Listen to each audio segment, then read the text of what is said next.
If you're considering moving to Cape Coral, Florida, stick around because today I'm going to talk about some of the most common misconceptions that people have about this city. We're going to talk about all that and more right now.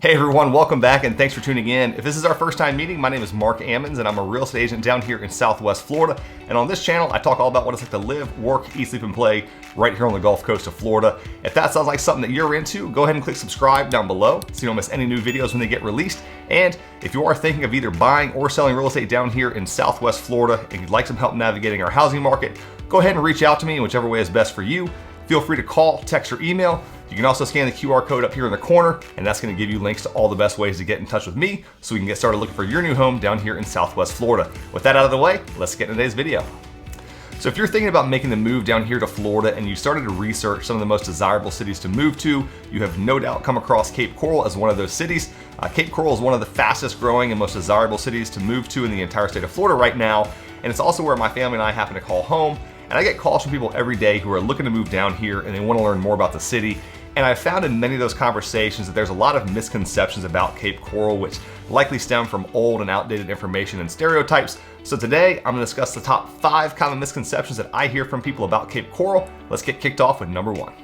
So the number 1 misconception I hear about Cape Coral from the people that I talk to is that the city is really just a big retirement community. Now many years ago, this was probably much more accurate than it is today, but right now in 2022, that just isn't the case. With over 200,000 residents here in Cape Coral, our median age is just 47 years old. Now when you compare that to some of the other popular cities down here in Southwest Florida, such as Naples, Venice, Sarasota, Bonita Springs, Punta Gorda, Fort Myers Beach, and many others, you'll actually find that Cape Coral is on the younger side of the spectrum. Now I think there's several reasons for this, and one of the main reasons is that Cape Coral doesn't have many deed-restricted gated communities with HOAs. And in many of the other areas surrounding Cape Coral, you're going to find a lot of deed-restricted and HOA communities, many of which are 55 and older communities, which require most of the residents to be over 55 just to live there, and that definitely helps to boost the median age in a lot of those areas. But I also think that the combination of kid-friendly activities, great schools, and the high level of safety that the city provides is a huge driver behind a lot of families wanting to relocate down here. Between our 39 public parks and playgrounds, sports facilities, water activities, and so much more, there are tons of ways to get outside as a family and enjoy our amazing year-round weather down here. We also have school choice here in Cape Coral, so you're not stuck sending your kids to the school that just so happens to be the closest school to where you live. Instead, you get to rank your top choices for which school you'd like your children to attend based on what it is you're looking for in a school, and then the schools are chosen on a lottery system based on your ranked preferences. And if you want to learn more about the enrollment process for schools here in Cape Coral, check the description box down below for a link to that information. And lastly, with a lot of crime waves that are sweeping through the cities all over the country, I think that many people are just looking for a safe, quiet, and fun place to be able to raise their families. And with Cape Coral consistently being ranked as one of the safest cities in the entire state of Florida, with populations over 100,000 residents, it makes a lot of sense that people are wanting to bring their families down here for that reason as well. Now, with all of that being said about how great of a city Cape Coral is to raise a family in, we still managed to be ranked as one of the top cities to retire to in the entire United States, with Cape Coral recently being ranked as the number 6 best mid-sized city to retire to in the entire country. So big picture, whether you're just starting your career and your family, or whether you're looking for an amazing place to start enjoying your retirement, Cape Coral has something to offer for everyone. Okay, so the second most common misconception that I hear people having about Cape Coral is believing that all the canals in the city will lead out to the Gulf. And if you've done any research on Cape Coral, you likely know that we're affectionately known as the waterfront wonderland, as not only are we a peninsula and we're surrounded by water on 3 sides, but we also have over 400 miles of navigable waterways that run through our city in the forms of lakes and canals. However, of those 400 miles of canals, only about 100 miles of those are saltwater canals that will actually lead out to the Gulf of Mexico. And these are what we refer to as Gulf access homes. The remaining waterfront homes that we have here in the city are located on freshwater canals and lakes, which still provide a ton of beauty, fun, and activities, but just know they won't actually lead out to the Gulf. Another big difference between homes on freshwater canals and saltwater canals comes down to price. So for comparison, I did a search of all the 3-bed, 2-bath homes with a pool that are on freshwater canals, and I compared those to all the 3-bed, 2-bath pool homes with Gulf access, and here's what I found.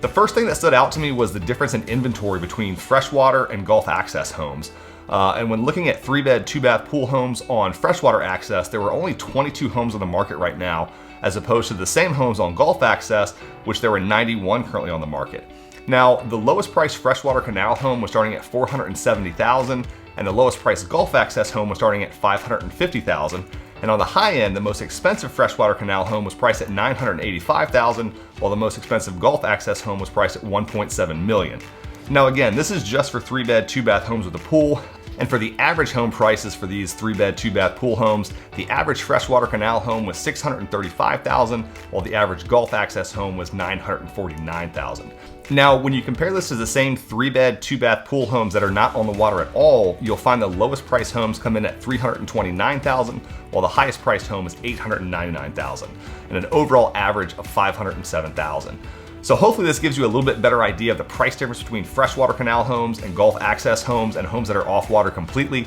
And as I tell people all the time, we have so many different ways to get on the water down here in Cape Coral and Southwest Florida that you really don't need to have a home on a canal to be able to enjoy the water down here. We have options for everyone based on what it is you're looking for and the budget you have available. And if you want to see more videos that go into detail on what various homes cost down here in Cape Coral and Southwest Florida, just leave me a comment down below. If enough people are interested, I'd be happy to put a few of those videos together for you guys. Okay, so misconception number 3 about Cape Coral is that we're a beach town. And despite our nickname as the waterfront wonderland, we actually only have one beach within the city, and it's a man-made beach located in the southeast part of Cape Coral, located at the Cape Coral Yacht Club Community Park. And while some people are surprised to learn this, it makes a lot of sense when you look at where Cape Coral is located geographically. So as I mentioned, we are a peninsula, and we're bordered on the eastern side and southern side by the Caloosahatchee River, and on the western side by the Matlacha Pass, Gasparilla Sound, and Charlotte Harbor. But we then have a number of barrier islands that sit between us and the actual Gulf of Mexico, where most of the actual beaches are located. Now, the good news is that if you do love going to the beach, we have so many to choose from within a very short drive of Cape Coral.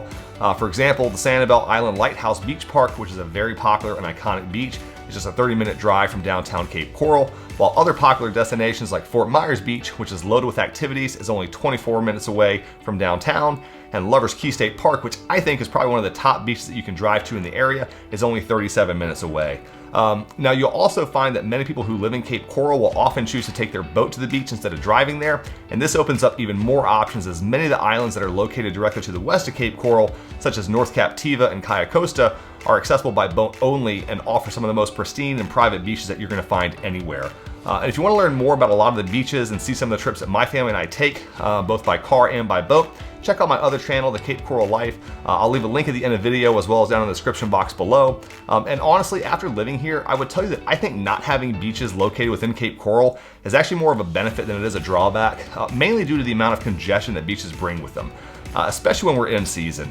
What I found is that even people who are avid beachgoers tend only to go to the beach once a week or so at the most, while many people here may only go to the beach once or twice a month, as we all live busy lives. And unless you live within walking distance to the beach, which generally commands a very high price tag, you're likely going to have to get into the car, drive there, find a place to park, whether you're 5 minutes away or 30 minutes away.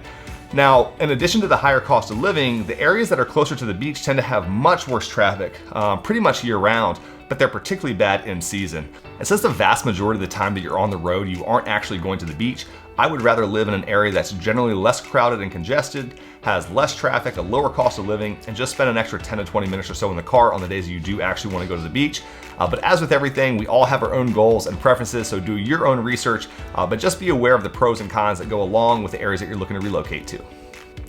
All right, so number 4 on the list of common misconceptions about Cape Coral, Florida is that it's a very expensive place to live, particularly when it comes to home prices. And while it's definitely true that home prices in the city have gone up substantially over the last few years, that's something that's really been the case across the entire country, as many people are looking for a relatively safe place to invest their money, and real estate has been that vehicle for a lot of people, which has driven up demand, reduced supply, and therefore prices have necessarily gone up. Now, I'm not going to compare the home prices here to the entire country as a whole, as I just don't think it's that useful of an exercise, but I will compare our home prices here in Cape Coral to many of the other popular destinations down here in Southwest Florida that offer very similar amenities and overall quality of life. Now, as you can see from this chart, we're actually on the more affordable side of the spectrum. So if you're looking for a safe city with lots of activities and a lower than average home price for down here in Southwest Florida, Cape Coral may definitely be worth considering.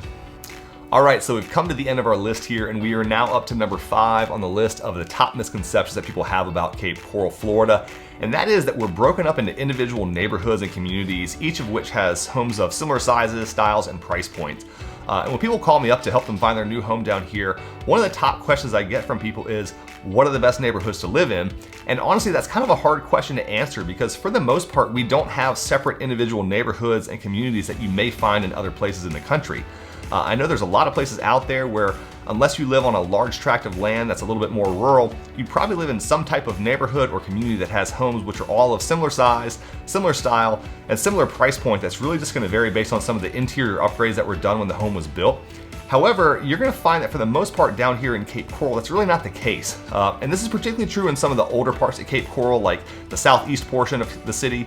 which was the first part of the city to be developed.